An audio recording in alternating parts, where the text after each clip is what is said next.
Hello friends, good morning. स्वागत है आप सबका हमारे यूट्यूब चैनल लर्नर्स क्लासेस में। हम एनालिसिस कर रहे थे घटनाचक्र पूर्वावलोकन पॉलिटी 2023 एडिशन को। तो चलिए शुरू करते हैं। इससे पहले फ्रेंड्स आपसे रिक्वेस्ट है, यदि आप चैनल पर पहली बार हैं तो प्लीज़ चैनल को सब्सक्राइब कर लीजिएगा, वीडियो को लाइक कर दीजिएगा एंड शेयर करिए। जो भी आपके सजेशन उसे कमेंट बॉक्स में जरूर बताइएगा। वीडियो की PDF चाहिए तो वीडियो के डिस्क्रिप्शन बॉक्स में टेलीग्राम का लिंक दे दिया गया है, वहाँ पर जाकर आप इसकी PDF डाउनलोड कर सकेंगे। चलिए शुरू करते हैं। देखते हैं आज का हमारा टॉपिक जो है रहेगा चुनाव आयोग। देखते हैं चुनाव आयोग टॉपिक को। संविधान के भाग 15 के तहत अनुच्छेद 324 से लेकर 329 तक निर्वाचन से संबंधित है। भारतीय संविधान के जो ये भाग 15 है, इसमें अनुच्छेद 324 से लेकर अनुच्छेद 329 तक में जो भी अनुच्छेद हैं, तो ये सभी किससे निर्वाचन से संबंधित हैं। निर्वाचन से संबंधित इसमें प्रावधान किए गए हैं। अनुच्छेद 324 के तहत एक निर्वाचन आयोग की व्यवस्था की गई है। अनुच्छेद 324 में एक निर्वाचन आयोग के जो है प्रावधान किया गया है। निर्वाचन आयोग का यह एक स्थायी एवं स्वतंत्र निकाय है। निर्वाचन आयोग जो है, निर्वाचन आयोग या चुनाव आयोग जो है, तो ये एक स्थायी और स्वतंत्र निकाय है। ये कोई भी कार्य करने के लिए मतलब स्वतंत्र है। यह आयोग संसद, राज्य विधानमंडल, राष्ट्रपति व उपराष्ट्रपति के पदों के निर्वाचन के लिए निर्वाचक नामावली तैयार कराने और इन निर्वाचनों के संचालन के अधीक्षण, निर्देशन तथा नियंत्रण के लिए जिम्मेदार होते हैं। अनुच्छेद 324 के खंड 2 के अनुसार निर्वाचन आयोग मुख्य निर्वाचन आयुक्त और उतने अन्य निर्वाचन आयुक्तों से जितने समय समय पर राष्ट्रपति नियत करें मिलकर बनेगा। निर्वाचन आयोग जो होता है तो उसमें एक मुख्य निर्वाचन आयुक्त होता है और उतने अन्य निर्वाचन आयुक्त होते हैं जितने समय समय पर राष्ट्रपति नियत करते हैं। मुख्य निर्वाचन आयुक्त और अन्य निर्वाचन आयुक्तों की नियुक्ति राष्ट्रपति के द्वारा की जाती है। इनकी नियुक्ति कौन करती है, तो वो भारत के राष्ट्रपति के द्वारा करते हैं। 15 अक्टूबर 1989 तक निर्वाचन आयोग एक सदस्यीय था। 15 अक्टूबर 1989 तक निर्वाचन आयोग जो था तो वो एक सदस्यीय था, जिसमें केवल मुख्य निर्वाचन आयुक्त ही होते थे। उसके बाद फिर 16 अक्टूबर 1989 को सर्वप्रथम निर्वाचन आयोग में 2 अतिरिक्त निर्वाचन आयुक्तों की नियुक्ति की गई, परंतु 1 जनवरी 1990 तक ही ये पद पर रह पाए। 1 अक्टूबर 1993 को पुनः 2 अतिरिक्त निर्वाचन आयुक्तों की नियुक्ति की गई। तब से यह आयोग कितना 3 सदस्यीय हो गया, एक मुख्य निर्वाचन आयुक्त और अन्य 2 निर्वाचन आयुक्त। राष्ट्रपति निर्वाचन आयोग की सलाह पर प्रादेशिक आयुक्तों की नियुक्ति कर सकता है। वर्तमान में निर्वाचन आयोग में मुख्य निर्वाचन आयुक्त और अन्य 2 निर्वाचन आयुक्त हैं।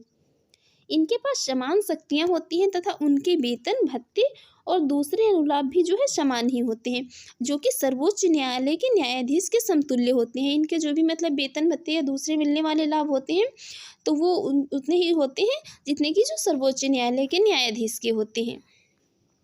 अब देखते हैं इसके निर्वाचन आयुक्तों को कार्यकाल। निर्वाचन आयुक्तों का कार्यकाल ये 6 वर्ष या 65 ईयर्स की आयु, मतलब जो भी पहले वो पूरी कर ले उतने तक रहता है। या तो वो 6 वर्ष तक अपने पद पर रहेंगे, या जो मतलब 65 ईयर्स की एज यदि पहले पूरी कर लेते हैं तो वो 65 ईयर्स की एज पूरी होने के बाद उस पद से हटा दिए जाएंगे। अनुच्छेद 324 के खंड 5 के अनुसार मुख्य निर्वाचन आयुक्त को उसके पद से उसी रीति से और उन्हीं आधारों पर हटाया जाएगा जिससे सर्वोच्च न्यायालय के न्यायाधीश को हटाया जाता है। मुख्य निर्वाचन आयुक्त जो होता है तो उसको हटाने का जो प्रोसेस है उसकी पोस्ट से तो ठीक उसी प्रकार या मतलब उसी आधार पर हटाया जाएगा जिस प्रकार से या जिस प्रोसेस से सर्वोच्च न्यायालय के न्यायाधीश को हटाया जाता है। अन्य किसी निर्वाचन आयुक्त या प्रादेशिक आयुक्त को मुख्य निर्वाचन आयुक्त की सिफारिश पर ही पद से हटाया जाएगा। लोक प्रतिनिधित्व अधिनियम 1951 के प्रावधानों के तहत चुनाव की अधिसूचना लोकसभा एवं राज्यसभा के लिए राष्ट्रपति तथा विधानसभा एवं विधान परिषद के लिए संबंधित राज्य या संघ राज्य क्षेत्र का राज्यपाल प्रशासक निर्वाचन आयोग की अनुशंसा पर जारी करता है। और जबकि चुनाव की ये विभिन्न चरणों संबंधी विस्तृत अधिसूचनाएं निर्वाचन आयोग के द्वारा ही जारी की जाती है। अनुच्छेद 326 के तहत वयस्क मताधिकार का प्रावधान किया गया है।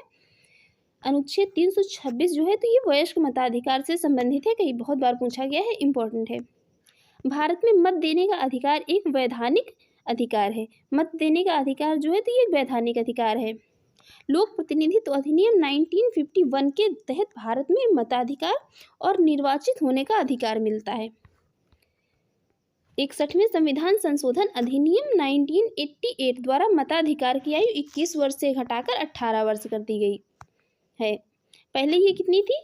पहले ये 21 ईयर्स थी। उसके बाद ये 61वां संविधान संशोधन हुआ और 1988 में इसके द्वारा ये वोट देने की आयु जो है इसको 21 से घटाकर कितनी 18 ईयर्स कर दिया गया, जो कि 28 मार्च 1989 से प्रभावी है। स्थानीय निकायों, पंचायतों एवं नगर पालिकाओं का चुनाव राज्य निर्वाचन आयोगों, इसमें अनुच्छेद 243 के से लेकर अनुच्छेद 243 जिड ए के तहत जो है कराया जाता है। परिसीमन आयोग का गठन केंद्र सरकार द्वारा संसदीय विधि के तहत किया जाता है, जिसका कार्य विगत जनगणना के आधार पर चुनाव क्षेत्रों की सीमा निर्धारित करना होता है। अब तक 5 बार जो है ये 1952 में, 1963 में, 1973 में, 2002 में एवं 2020 में परिसीमन आयोग का गठन किया गया है। नवीनतम परिसीमन आयोग जो है, नवीनतम परिसीमन आयोग परिसीमन अधिनियम 2002 के तहत केंद्र सरकार द्वारा 6 मार्च 2020 को सर्वोच्च न्यायालय की पूर्व न्यायाधीश जो रंजना प्रकाश देसाई की अध्यक्षता में गठित किया गया था, जिसमें मूलतः जम्मू और कश्मीर संघ राज्य क्षेत्र तथा 4 उत्तर पूर्वी राज्यों असम, अरुणाचल प्रदेश, नागालैंड एवं मणिपुर के विधानसभा और संसदीय निर्वाचन क्षेत्रों के परिसीमन का कार्य सौंपा गया था। मार्च 2021 में इस परिसीमन आयोग की कार्यविधि को 1 वर्ष का विस्तार देने के साथ साथ इसके दायरे से उत्तर पूर्वी राज्यों को हटा दिया गया। इस आयोग के परिसीमन आदेश को मई 2022 में अधिसूचित किया गया और दिसंबर 2022 में निर्वाचन आयोग द्वारा असम राज्य में 2001 की जनगणना के आधार पर विधानसभा और संसदीय निर्वाचन क्षेत्रों के परिसीमन की प्रक्रिया जो है, तो ये लोक प्रतिनिधित्व अधिनियम है, एक है 1950 की धारा 8 के तहत प्रारंभ किए जाने की घोषणा की गई और भारत के प्रथम मुख्य निर्वाचन आयुक्त कौन है? सुकुमार सेन थे। ये मोस्ट इम्पॉर्टेंट है, बहुत पूछे जाते हैं कि भारत के प्रथम मुख्य निर्वाचन आयुक्त कौन थे, तो वो सुकुमार सेन थे। जबकि भारत की प्रथम महिला मुख्य निर्वाचन आयुक्त थी तो वो वी.एस. रमा देवी थी। भारत की यदि प्रथम महिला मुख्य निर्वाचन आयुक्त की बात हो तो वो वी.एस. रमा देवी होंगी, और यदि भारत के प्रथम मुख्य निर्वाचन आयुक्त पूछा जाए तो वो कौन? सुकुमार सेन होंगे। देखते हैं पहला क्वेश्चन है यहाँ पर, भारत का संविधान निम्नलिखित अनुच्छेदों में से किस एक के अंतर्गत एक निर्वाचन आयोग का प्रावधान करता है? तो ये किसके अंतर्गत? अनुच्छेद 324 के अंतर्गत। देख लेते हैं इसकी एक्सप्लेन। भारतीय संविधान के अनुच्छेद 324 के तहत संसद एवं राज्य विधानमंडलों तथा राष्ट्रपति एवं उपराष्ट्रपति पदों के निर्वाचन के लिए निर्वाचक नामावली तैयार कराने तथा इन निर्वाचन के संचालन का अधीक्षण, निर्देशन और नियंत्रण करने के लिए निर्वाचन आयोग का प्रावधान किया गया है। नेक्स्ट है, भारत के संविधान का कौन सा अनुच्छेद भारतीय निर्वाचन आयोग की स्थापना से संबंधित है? तो ये है अनुच्छेद 324। देखते हैं नेक्स्ट क्वेश्चन है, भारतीय संविधान के निम्नलिखित अनुच्छेदों में से किसमें निर्वाचन आयोग का प्रावधान है? तो निर्वाचन आयोग का प्रावधान है किसमें? अनुच्छेद 324 में। नेक्स्ट है, भारत के मुख्य चुनाव आयुक्त को नियुक्त किया जाता है। भारत के मुख्य चुनाव आयुक्त जो है इनको नियुक्त किया जाता है किसके? राष्ट्रपति के द्वारा। अनुच्छेद ये 324 खंड 2 के तहत। देखते हैं नेक्स्ट क्वेश्चन है, भारत के संदर्भ में निम्नलिखित कथनों पर जो है विचार कीजिए। यहाँ पर 4 स्टेटमेंट दिए हैं, बताना है कौन सा स्टेटमेंट यहाँ पर करेक्ट होगा। पहला स्टेटमेंट जो है, मुख्य चुनाव आयुक्त और अन्य चुनाव आयुक्तों को समान अधिकार प्राप्त है परंतु मिलने वाले वेतन में असमानता है। समान अधिकार प्राप्त है और वेतन भी जो है समान है, तो पहला स्टेटमेंट यहाँ पर जो है इनकरेक्ट हो जाएगा। दूसरा स्टेटमेंट है, मुख्य चुनाव आयुक्त वही वेतन पाने का हकदार है जितना उच्चतम न्यायालय के न्यायाधीश को दिया जाता है, बिल्कुल करेक्ट है। तीसरा स्टेटमेंट देखते हैं, तीसरा स्टेटमेंट है, मुख्य चुनाव आयुक्त को उच्चतम न्यायालय के किसी न्यायाधीश को हटाने के तरीके और कारणों के अतिरिक्त किसी अन्य तरीके और कारणों से जो है उनके पद से नहीं हटाया जा सकता है। बिल्कुल करेक्ट है। जिस प्रकार जो है न्यायाधीश को, उच्चतम न्यायालय के न्यायाधीश को हटाने का प्रोसेस है, उसी प्रकार ये मुख्य चुनाव आयुक्त है उनको हटाने का प्रोसेस है। नेक्स्ट है, चुनाव आयुक्त का कार्यकाल उनके पदभार संभालने की तारीख से 5 वर्ष अथवा जो है 62 ईयर्स की आयु नहीं, ये 65 ईयर्स की आयु प्राप्त करने पर है। तो दूसरा और तीसरा स्टेटमेंट यहाँ पर करेक्ट हो जाएगा। राइट आंसर होगा ऑप्शन बी। ये कितनी, या तो ये 6 वर्ष या अधिकतम कितनी 65 ईयर्स एज तक रहते हैं। देखते हैं नेक्स्ट क्वेश्चन। नेक्स्ट क्वेश्चन है, यहाँ पर 3 स्टेटमेंट दिए हैं, बताना है कौन सा स्टेटमेंट जो है करेक्ट है। पहला स्टेटमेंट है, भारत के निर्वाचन आयोग के मुख्य निर्वाचन आयुक्त को उच्चतम न्यायालय के न्यायाधीश के वेतन के बराबर वेतन का संदाय किया जाता है। ये पहला स्टेटमेंट जो है बिल्कुल करेक्ट स्टेटमेंट है। दूसरा है, भारत के निर्वाचन आयोग के मुख्य निर्वाचन आयुक्त का कार्यकाल पद ग्रहण की तारीख से 6 वर्ष की अवधि या 65 ईयर्स की आयु, मतलब जो भी पहले हो तक होगा। बिल्कुल करेक्ट है दूसरा स्टेटमेंट भी। तीसरा स्टेटमेंट देखती है, एक चुनाव आयुक्त किसी भी समय मुख्य चुनाव आयुक्त को संबोधित स्वहस्ताक्षरित लेख द्वारा अपना पद त्याग दे सकता है। ऐसा ये स्टेटमेंट जो है इनकरेक्ट हो जाएगा। वो मुख्य चुनाव आयुक्त जो है वो किसी भी अपने मतलब चुनाव आयुक्त को अपना संबोधित करके स्वहस्ताक्षरित लेख के द्वारा जो है अपना पद नहीं त्याग सकता है। तो राइट आंसर हो जाएगा, देखते हैं यहाँ पर ऑप्शन ए। पहला और दूसरा स्टेटमेंट जो है करेक्ट है। देखते हैं इसकी एक्सप्लेन। भारत में निर्वाचन आयोग में मुख्य निर्वाचन आयुक्त और 2 अन्य निर्वाचन आयुक्त होते हैं। कुल मिलाकर जो है होते हैं 3, जिनकी नियुक्ति राष्ट्रपति करते हैं। और मुख्य निर्वाचन आयुक्त और अन्य निर्वाचन आयुक्त का दर्जा भारत के उच्चतम न्यायालय के न्यायाधीश का होता है तथा उन्हें उनके समतुल्य ही वेतन और अनुलाभ मिलते हैं। मुख्य निर्वाचन आयुक्त और निर्वाचन आयुक्तों का कार्यकाल पद ग्रहण करने की तारीख से 6 वर्ष या 65 ईयर्स की आयु तक होता है, मतलब जो भी पहले हो जाए। और एक निर्वाचन आयुक्त किसी भी समय राष्ट्रपति ना कि मुख्य निर्वाचन आयुक्त को संबोधित स्वहस्ताक्षरित लेख द्वारा अपना पद त्याग दे सकता है। किसको? राष्ट्रपति को दे सकता है, ना कि किसको?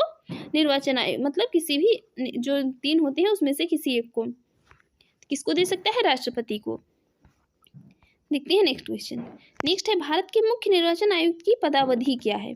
तो पदावधि है 6 वर्ष या मतलब 65 ईयर्स की, जो भी वो पहले कर ले। नेक्स्ट है, भारत के मुख्य निर्वाचन आयुक्त का पद समकक्ष होता है किसके? तो यहाँ पर ऑप्शन जो है कुछ गड़बड़ दे दी है, देखते हैं इसकी एक्सप्लेन। मुख्य निर्वाचन आयुक्त एवं अन्य निर्वाचन आयुक्त जो सेवा की शर्तें नियम 1992 के तहत मुख्य निर्वाचन आयुक्त एवं अन्य 2 निर्वाचन आयुक्तों को सर्वोच्च न्यायालय के न्यायाधीश के समान वेतन एवं भत्ते प्रदान किए जाते हैं तथा संविधान के अनुच्छेद 324 के खंड 5 के तहत मुख्य निर्वाचन आयुक्त को उसके पद से उसी रीति और आधारों पर हटाया जा सकता है जिस तरीके से जिस प्रोसेस से हटाया जाता है उच्चतम न्यायालय के न्यायाधीश को। और वरीयता की क्रम की यदि जो है वरीयता क्रम की दृष्टि से सर्वोच्च न्यायालय के न्यायाधीश का स्थान 9वां है तथा मुख्य निर्वाचन आयुक्त जो है तो वो 9A पर आते हैं तथा इसके अतिरिक्त सर्वोच्च न्यायालय के मुख्य न्यायाधीश और लोकसभा अध्यक्ष का वरीयता क्रम में स्थान कौन है? 6वां है। और राज्यों के राज्यपाल अपने राज्य में 4थे स्थान पर तथा राज्य विधानसभा में कितने 14वें स्थान पर आते हैं। नेक्स्ट, मुख्य चुनाव आयुक्त को पदच्युत किया जा सकता है कैसे? या तो ये संसद के दोनों सदनों के सदस्यों के 2/3 बहुमत से प्रमाणित जो है कदाचार के आधार पर, या तो किया जा सकता है राष्ट्रपति के द्वारा। देखते हैं नेक्स्ट क्वेश्चन है,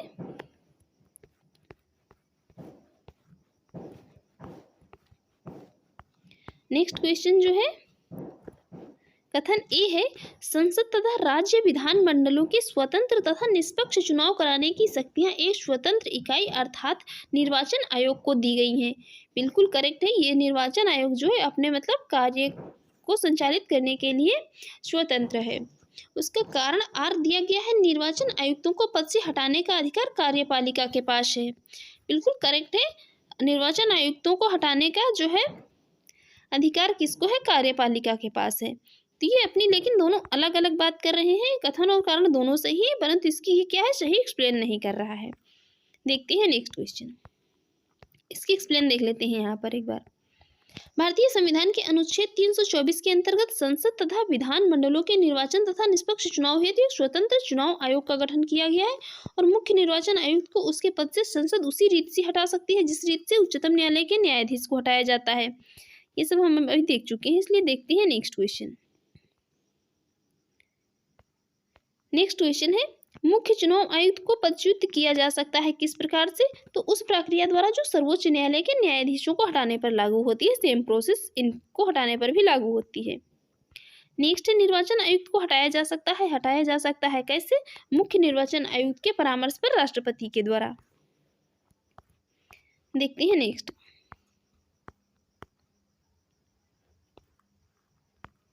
नेक्स्ट क्वेश्चन, यहाँ पर भारत के निर्वाचन आयोग के कार्यों की बात की गई, 4 स्टेटमेंट दिए गए हैं भारत के निर्वाचन आयोग के संबंध में। तो पहला स्टेटमेंट है, संसद एवं राज्य विधानमंडल के सभी चुनाव करवाना, बिल्कुल है। राष्ट्रपति और उपराष्ट्रपति पदों के लिए चुनाव करवाना। किसी राज्य में स्वतंत्र और निष्पक्ष चुनाव के लिए अनुकूल दशा न होने पर राष्ट्रपति शासन लगाए जाने की संस्तुति करना, ये इसका कार्य नहीं है। फोर्थ स्टेटमेंट है, निर्वाचन सूचियां तैयार कराने के कार्य का निरीक्षण, निर्देशन एवं नियंत्रण, बिल्कुल। तो यहाँ पर थर्ड स्टेटमेंट जो है इनकरेक्ट हो जाएगा, बाकी तीनों स्टेटमेंट करेक्ट हैं। ये सभी इसके कार्य हैं, देख चुके हैं हम। देखते हैं नेक्स्ट क्वेश्चन। नेक्स्ट क्वेश्चन है, निम्नलिखित कार्यों में से कौन एक कार्य भारत के निर्वाचन आयोग से संबंधित नहीं है, तो मतदाता सूची तैयार कराने और निर्देशन का नियंत्रण है इसी भारत के निर्वाचन आयोग का। संसद और प्रत्येक राज्य के विधानमंडल चुनावों का संचालन कराना, राष्ट्रपति और उपराष्ट्रपति पदों के लिए चुनाव का संचालन कराना, विधानमंडल के चुनाव के लिए उचित प्रावधान करना, ये निर्वाचन आयोग का कार्य नहीं है। नेक्स्ट है, राष्ट्रपति का चुनाव निम्न में से किसके द्वारा संचालित किया जाता है, तो ये संचालित किया जाता है किसके द्वारा, भारत के निर्वाचन आयोग के द्वारा। देखेंगे नेक्स्ट क्वेश्चन। नेक्स्ट क्वेश्चन है, निम्न में से कौन सा चुनाव का आयोग जो है, कौन सा चुनाव निर्वाचन आयोग द्वारा संपादित नहीं किया जाता है, तो ये नहीं किया जाता है जो स्थानीय निकायों का चुनाव, ये निर्वाचन आयोग द्वारा नहीं संपादित किया जाता है। देखते हैं किसके द्वारा किया जाता है। संसद, राज्य विधानमंडलों तथा राष्ट्रपति और उपराष्ट्रपति का चुनाव संविधान के अनुच्छेद 324 के तहत निर्वाचन आयोग द्वारा संपादित किया गया है, जबकि अनुच्छेद 243 के अथवा एवं 243(a) के तहत क्रमशः जो है पंचायती एवं नगर पालिकाओं अर्थात इनको जो स्थानीय निकायों का चुनाव जो है संबंधित राज्य के निर्वाचन आयोग के द्वारा कराया जाता है, ना कि। देखते हैं नेक्स्ट क्वेश्चन। नेक्स्ट क्वेश्चन है, भारत के निर्वाचन आयोग के निम्नलिखित जो है कौन से कृत्य हैं भारत के निर्वाचन आयोग के। पहला है, लोकसभा के अध्यक्ष और उपाध्यक्ष तथा राज्यसभा के सभापति के पदों के लिए निर्वाचन कराना, ये जो है भारतीय निर्वाचन आयोग का कार्य नहीं है।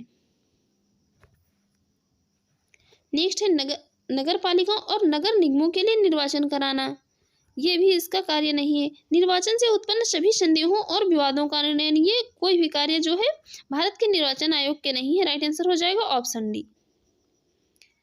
देखते हैं इसकी एक्सप्लेन। उपराष्ट्रपति राज्यसभा का पदेन सभापति होता है, जबकि लोकसभा के अध्यक्ष और उपाध्यक्ष तथा राज्यसभा के उपसभापति का निर्वाचन संबंधित सदन के सदस्य करते हैं। निर्वाचन से उत्पन्न विवादों का जो निर्णय है कौन, न्यायपालिका करती है। नगर पालिकाओं एवं नगर निगमों की निर्वाचन राज्य निर्वाचन आयोग करवाता है। देखते हैं नेक्स्ट। नेक्स्ट है, निम्नलिखित कथनों पर विचार कीजिए।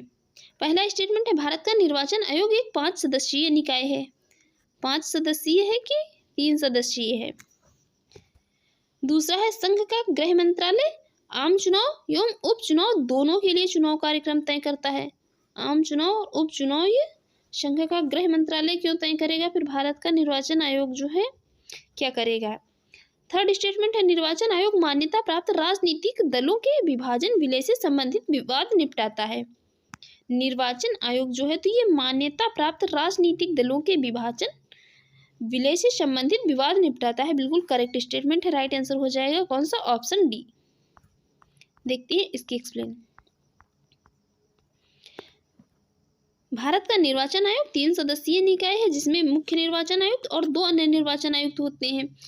राष्ट्रपति, उपराष्ट्रपति, संसद तथा राज्य विधायिका के चुनावों के अधीक्षण, निदेशन तथा नियंत्रण की शक्ति निर्वाचन आयोग में निहित है। इस प्रकार आम चुनाव और उपचुनावों के लिए चुनाव कार्यक्रम निर्वाचन आयोग तय करता है, न कि कौन, गृह मंत्रालय। निर्वाचन आयोग निर्वाचन प्रतीक, आरक्षण और आवंटन आदेश जो है ये 1968 के तहत मान्यता प्राप्त राजनीतिक दलों के विभाजन विलय से संबंधित विवाद भी निपटाता है। नेक्स्ट क्वेश्चन है, निम्न में से किसका संबंध चुनाव आयोग से नहीं है? तो चुनाव की अधिसूचना जारी करना ये चुनाव आयोग से संबंधित नहीं है, बाकी यहाँ पर जो है सभी चुनाव आयोग के ही कार्य हैं। देखते हैं नेक्स्ट जो है भारत में निर्वाचन प्रक्रम के आरंभ के विषय में निम्नलिखित में से कौन सा सही है? पहला है, सरकार द्वारा निर्वाचन की सिफारिश और निर्वाचन आयोग द्वारा निर्वाचन की अधिसूचना जारी किया जाना, ये बिल्कुल निर्वाचन आयोग का कार्य नहीं है। दूसरा स्टेटमेंट है, निर्वाचन आयोग द्वारा निर्वाचन की सिफारिश और गृह में जो है केंद्र में गृह मंत्रालय द्वारा राज्यों में गृह विभागों द्वारा निर्वाचन की अधिसूचना जारी करना, ये कार्य भी इसका नहीं है। सी स्टेटमेंट है, निर्वाचन आयोग द्वारा निर्वाचन की सिफारिश और राष्ट्रपति अथवा राज्य के राज्यपाल द्वारा निर्वाचन की अधिसूचना जारी किया जाना, बिल्कुल करेक्ट स्टेटमेंट है। राइट आंसर हो जाएगा ऑप्शन सी। देखते हैं नेक्स्ट क्वेश्चन है, भारत में विविध निर्वाचनों के लिए निम्नलिखित में से कौन सी निर्वाचन प्रणालियां स्वीकृत की गई हैं? पहली है, वयस्क मताधिकार के आधार पर प्रत्यक्ष निर्वाचन प्रणाली, बिल्कुल सही है। दूसरा है, एकल संक्रमणीय मत के द्वारा अनुपातिक प्रतिनिधित्व की प्रणाली, अनुपातिक प्रतिनिधित्व की सूची प्रणाली, अप्रत्यक्ष निर्वाचन की संचयी मतदान प्रणाली। तो यहाँ पर पहला और दूसरा स्टेटमेंट जो है करेक्ट हो जाएंगे। देखते हैं आंसर, राइट आंसर हो जाएगा कूट की सहायता से जो है यहाँ पर ऑप्शन ए। देख लेते हैं इसकी एक्सप्लेन। भारत में निर्वाचन की प्रत्यक्ष और अप्रत्यक्ष दोनों ही निर्वाचन प्रणालियां अपनाई गई हैं। राष्ट्रपति, उपराष्ट्रपति, राज्यसभा एवं विधान परिषद हेतु निर्वाचन एकल संक्रमणीय मत प्रणाली द्वारा अनुपातिक प्रतिनिधित्व अधिनियम जो प्रतिनिधित्व पद्धति के माध्यम से अप्रत्यक्ष रूप से संपन्न होता है, जबकि लोकसभा तथा राज्यसभा जो है विधानसभाओं के चुनाव वयस्क मताधिकार के आधार पर कैसे प्रत्यक्ष ढंग से संपन्न होते हैं। नेक्स्ट, सांसदों की अयोग्यता संबंधी विवाद पर कौन निर्णय देता है? तो निर्णय देता है निर्वाचन आयोग के परामर्श से राष्ट्रपति। देख लेते हैं इसकी एक्सप्लेन। संविधान के अनुच्छेद 102 के खंड 1 के तहत संसद के सदनों का सदस्य चुने जाने और सदस्य होने के लिए जो निरर्हताओं का उल्लेख है, इनके संदर्भ में संविधान के अनुच्छेद 103 के तहत सांसदों की अयोग्यता निरर्हता संबंधी विवाद का विनिश्चय राष्ट्रपति निर्वाचन आयोग के परामर्श के अनुसार करता है, जबकि दल परिवर्तन के आधार पर निरर्हता संबंधी प्रश्नों का विनिश्चय संविधान की 10वीं अनुसूची के प्रावधानों के तहत सदन के सभापति और अध्यक्ष के द्वारा किया जाता है। दल बदल से संबंधित है कौन सी अनुसूची? तो ये दल परिवर्तन से संबंधित है 10वीं अनुसूची। देखते हैं नेक्स्ट है, संसद के सदस्यों की निरर्हताओं से संबंधित प्रश्न का विनिश्चय करते समय राष्ट्रपति निम्नलिखित में से किसकी राय प्राप्त करेगा? तो राय प्राप्त करेगा किसकी? भारत के निर्वाचन आयोग की। नेक्स्ट है, भारत के संविधान के अनुच्छेद 103 के तहत राष्ट्रपति लोकसभा सदस्यों की निरर्हताओं से संबंधित किसी भी प्रश्न पर कोई निर्णय देने से पूर्व निम्नलिखित में से किसकी राय लेगा? तो राय लेगा किसकी?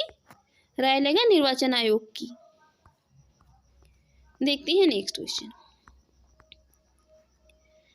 क्वेश्चन है, यदि किसी राज्य विधानसभाओं के निर्वाचन में निर्वाचित घोषित होने वाला प्रत्याशी अपना निक्षिप्त राशि या जमानत राशि खो देता है, तो उसका अर्थ है कि जो है उसको निर्वाचन लड़ने वाले प्रत्याशियों की संख्या बहुत अधिक थी और उसको क्या है, वोट जो है मिले हैं कम। जो है यहाँ पर क्या होना चाहिए, कुल पड़े वैध मतों का 1/6 मत नहीं प्राप्त कर पाता है, तो वह क्या करता है, अपनी जमानत राशि जो है खो बैठता है।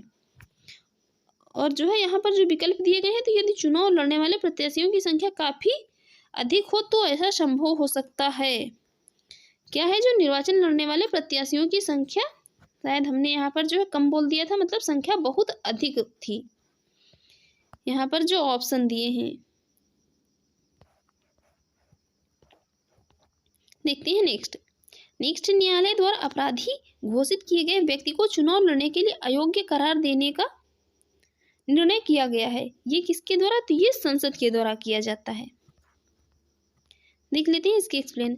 न्यायालय द्वारा अपराधी घोषित किए गए व्यक्ति को चुनाव लड़ने के लिए अयोग्य करार देने का निर्णय संसद द्वारा किया गया है। संसद द्वारा बनाए गए लोक प्रतिनिधित्व अधिनियम 1951 की धारा 8 के खंड 3 के अनुसार यदि किसी व्यक्ति को न्यायालय द्वारा अपराधी करार देते हुए 2 वर्ष या अधिक की सजा सुनाई गई है तो वह सजा के दौरान तथा उसके पश्चात अगले 6 वर्षों की अवधि के लिए सदन की सदस्यता तथा चुनाव लड़ने के लिए अयोग्य हो जाता है। देखते हैं नेक्स्ट क्वेश्चन। नेक्स्ट क्वेश्चन है, नेक्स्ट क्वेश्चन है अभिकथन ए है, चुनाव की घोषणा होते ही राजनीतिक दलों को आदर्श आचार संहिता का पालन करना होता है। बिल्कुल करेक्ट है। दूसरा है जो आदर्श आचार संहिता को संसद ने अधिनियमित किया है। ये स्टेटमेंट जो है यहाँ पर करेक्ट है, इसको संसद ने नहीं अधिनियमित किया है। देखते हैं इसकी एक्सप्लेन। आदर्श आचार संहिता राजनीतिक दलों तथा उम्मीदवारों के मार्गदर्शन हेतु उन मानदंडों का एक दस्तावेज है जो उनकी आचरण और व्यवहार को नियंत्रित करता है या राजनीतिक दलों की सहमति से विकसित किया जाता है तथा उन पर बाध्यकारी होता है। आदर्श आचार संहिता निर्वाचन आयोग द्वारा जो है निर्मित की जाती है। यह निर्वाचन आयोग द्वारा चुनाव की तिथियों की संबंधित मतलब घोषणा संबंधी प्रेस विज्ञप्ति जारी होने के समय से लागू होती है तथा चुनाव पूरे होने तक प्रभावी रहती है। भारत संघ बनाम हरबंस सिंह जलाल व अन्य जो यस्सी मतलब है वाद है, ये इससे संबंधित है। देखते हैं नेक्स्ट है भारत में मताधिकार और निर्वाचित होने का अधिकार है। तो ये एक कैसा है? विधिक अधिकार है।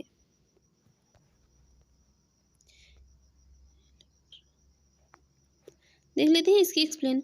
लोक प्रतिनिधित्व अधिनियम 1951 की धारा 79D में जो ये निर्वाचक अधिकार को परिभाषित किया गया है तथा इसमें किसी व्यक्ति को किसी चुनाव में है मतलब जिसमें किसी व्यक्ति के किसी चुनाव में एक उम्मीदवार होने या न होने अथवा उम्मीदवार होने से नाम वापस लेने या न लेने तथा चुनाव में मतदान करने या मतलब करने से विरत रहने के अधिकार को शामिल किया गया है।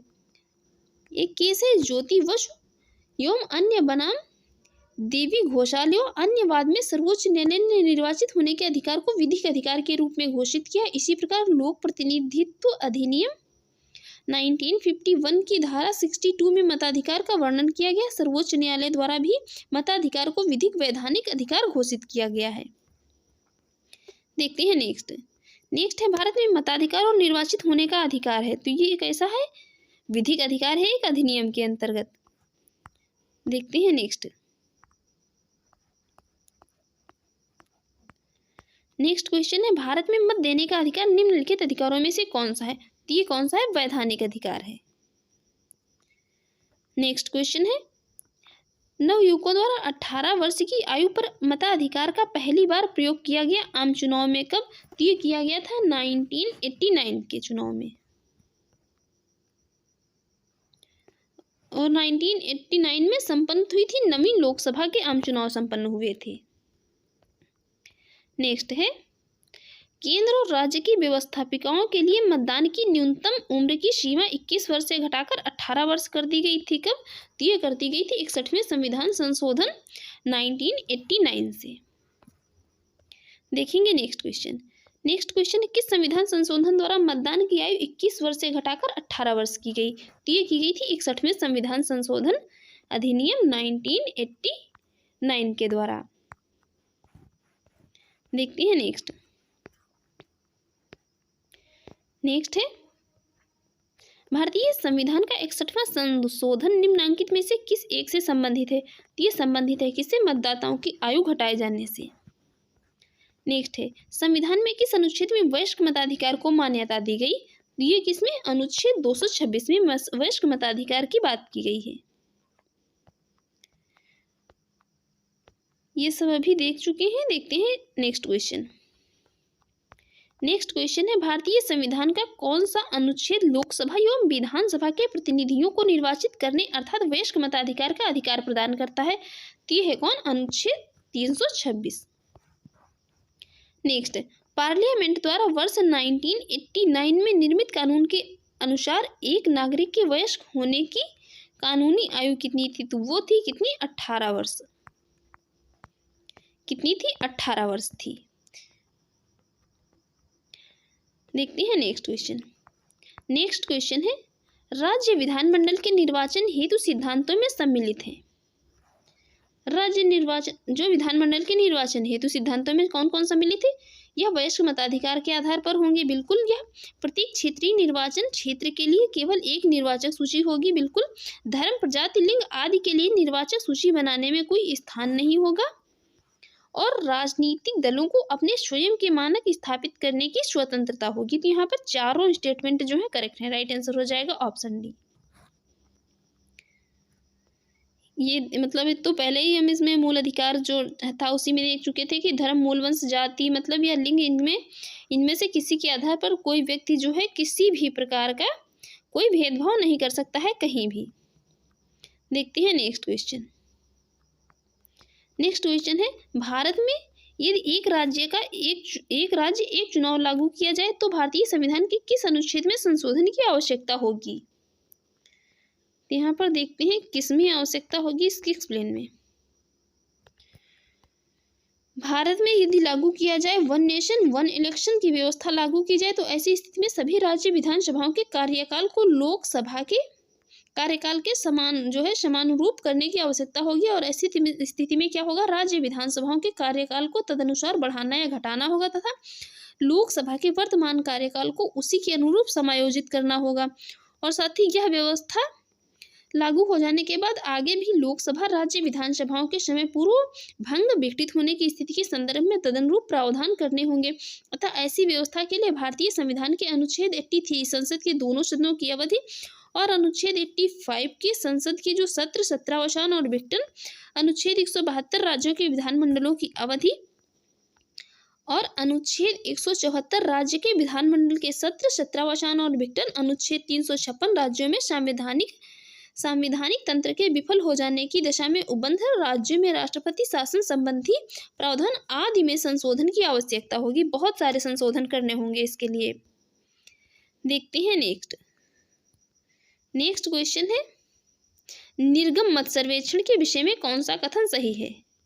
बात हो रही है किसकी? निर्गम मत सर्वेक्षण की। पहला स्टेटमेंट है, निर्गम मत सर्वेक्षण अभिव्यक्ति का प्रयोग मतदाताओं की उस निर्वाचनेतर सर्वेक्षण को व्यक्त करता है जिससे यह पता चले कि मतदाताओं ने अपने मताधिकार का प्रयोग किस प्रत्याशी के पक्ष में किया है।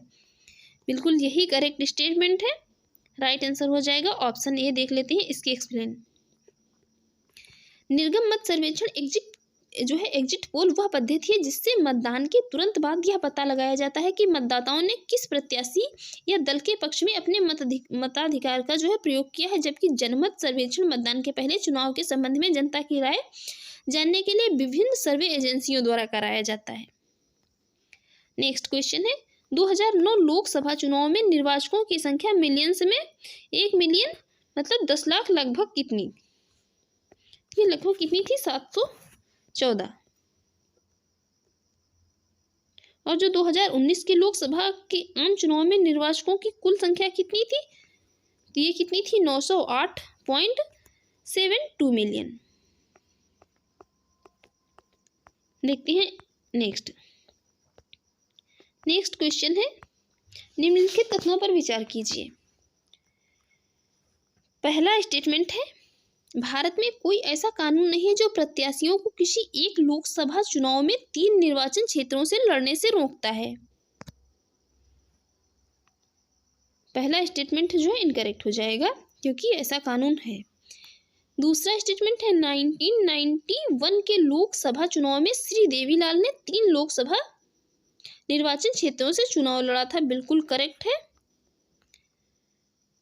और तीसरा स्टेटमेंट जो है वर्तमान नियमों के अनुसार यदि कोई प्रत्याशी किसी एक लोकसभा चुनाव में कई निर्वाचन क्षेत्रों से चुनाव लड़ता है तो उसकी पार्टी को उन निर्वाचन क्षेत्रों के उपचुनावों का खर्च उठाना चाहिए जिन्हें उसने खाली किया है, बशर्ते वह सभी निर्वाचन क्षेत्रों से विजयी हुआ हो। ऐसा कुछ नहीं है, इसलिए राइट आंसर हो जाएगा यहाँ पर केवल ऑप्शन बी, केवल दूसरा स्टेटमेंट जो है करेक्ट है। देखते हैं इसकी एक्सप्लेन।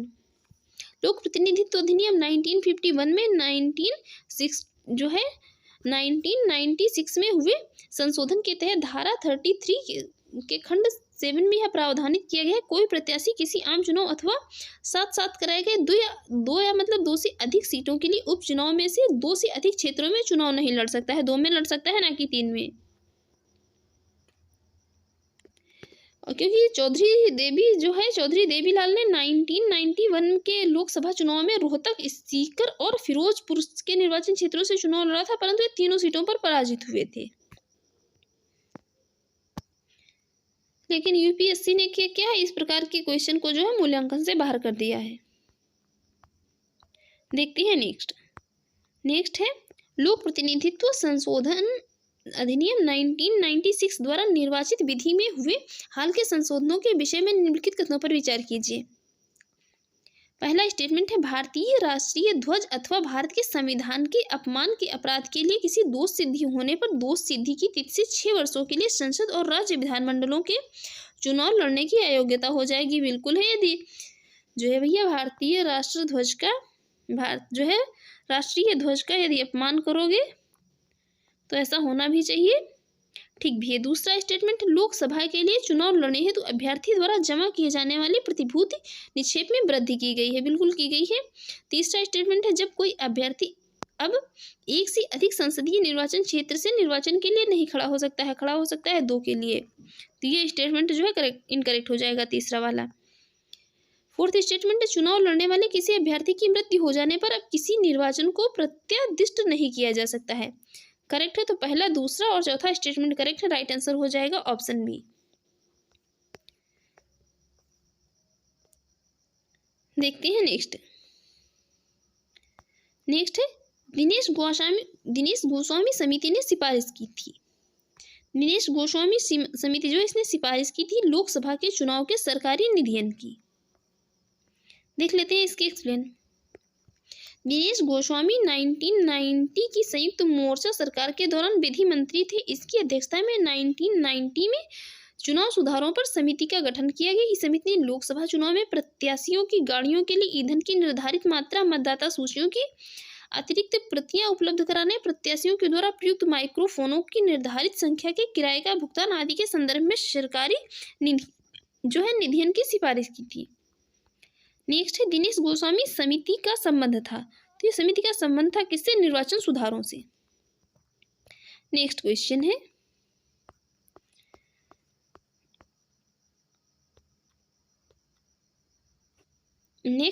है, देखते हैं।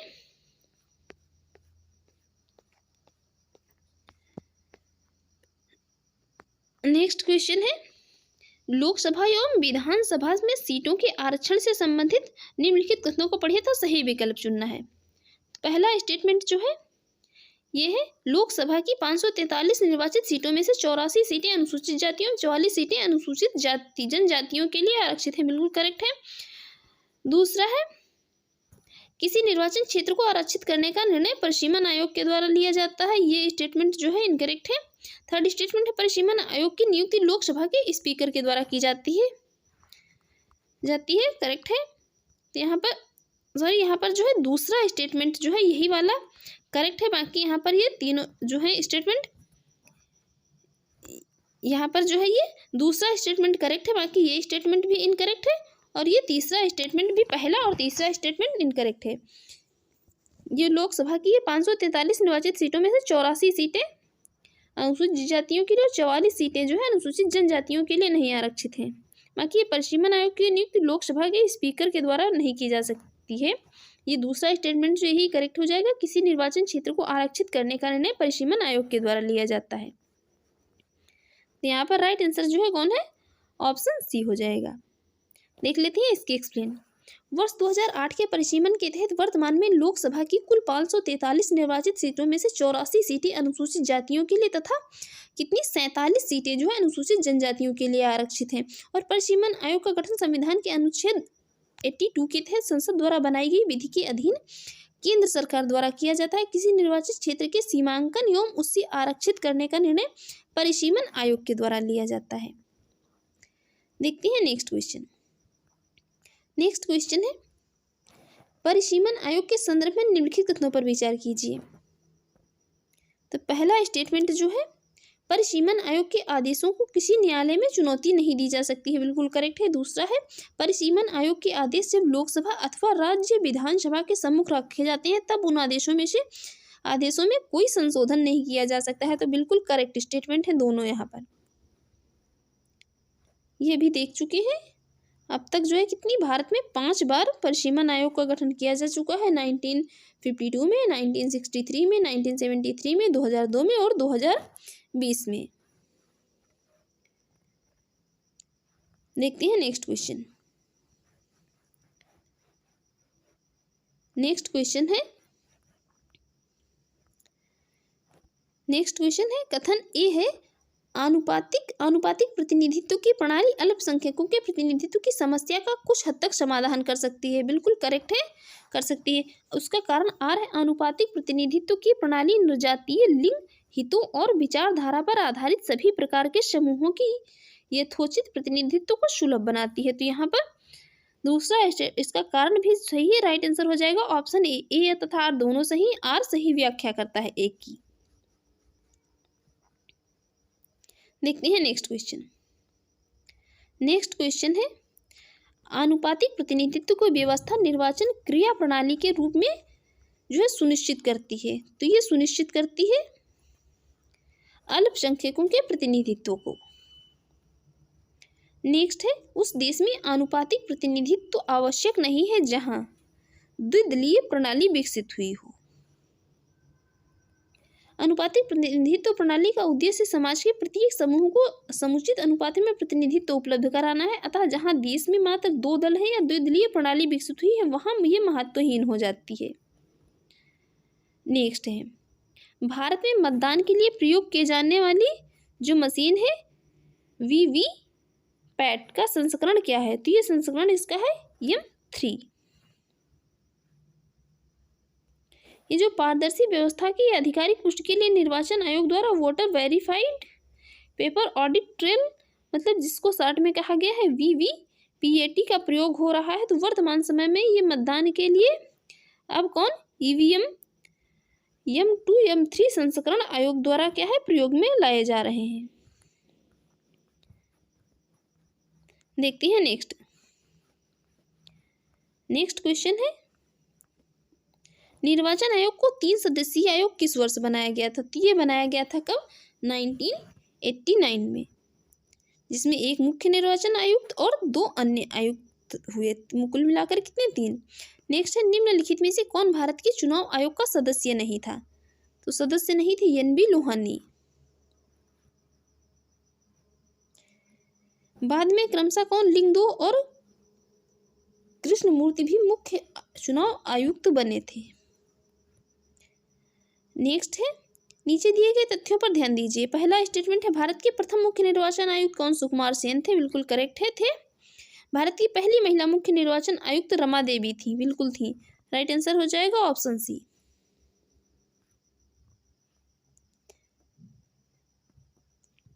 देखते हैं नेक्स्ट है, भारत की प्रथम महिला मुख्य निर्वाचन आयुक्त कौन थी? तो वो थी VS रमा देवी। देखेंगे नेक्स्ट क्वेश्चन है, निम्नांकित में से कौन सा नेशनल वोटर्स डे है? वोटर्स डे कब मनाया जाता है? 25 फरवरी को मतदाता दिवस, राष्ट्रीय मतदाता दिवस मनाया जाता है। यह दिवस 25 जनवरी 2011 से शुरू किया गया था मनाने की इसको जो है, और लोकतांत्रिक प्रक्रिया में मतदान और युवाओं की भागीदारी बढ़ाने के लिए मनाया जाता है। देखते हैं नेक्स्ट, राष्ट्रीय मतदाता दिवस मनाया जाता है कब? 25 जनवरी को। तो फ्रेंड्स, आपको हमारी ये वीडियो अच्छी लगी और आपके एग्जाम के लिए यूजफुल रही तो आप हमारे यूट्यूब चैनल पर पहली बार हैं तो प्लीज़ चैनल को सब्सक्राइब कर लीजिएगा, वीडियो को लाइक कर दीजिएगा एंड शेयर करिए। जो भी आपके सजेशन हो उसे कमेंट बॉक्स में जरूर बताइएगा। और यदि वीडियो की PDF चाहिए तो वीडियो के डिस्क्रिप्शन बॉक्स में टेलीग्राम का लिंक दे दिया गया है, जाकर टेलीग्राम ग्रुप ज्वाइन कर लीजिए, वहाँ पर जो है सारी PDF आपको मिल जाएंगी। Thanks for watching.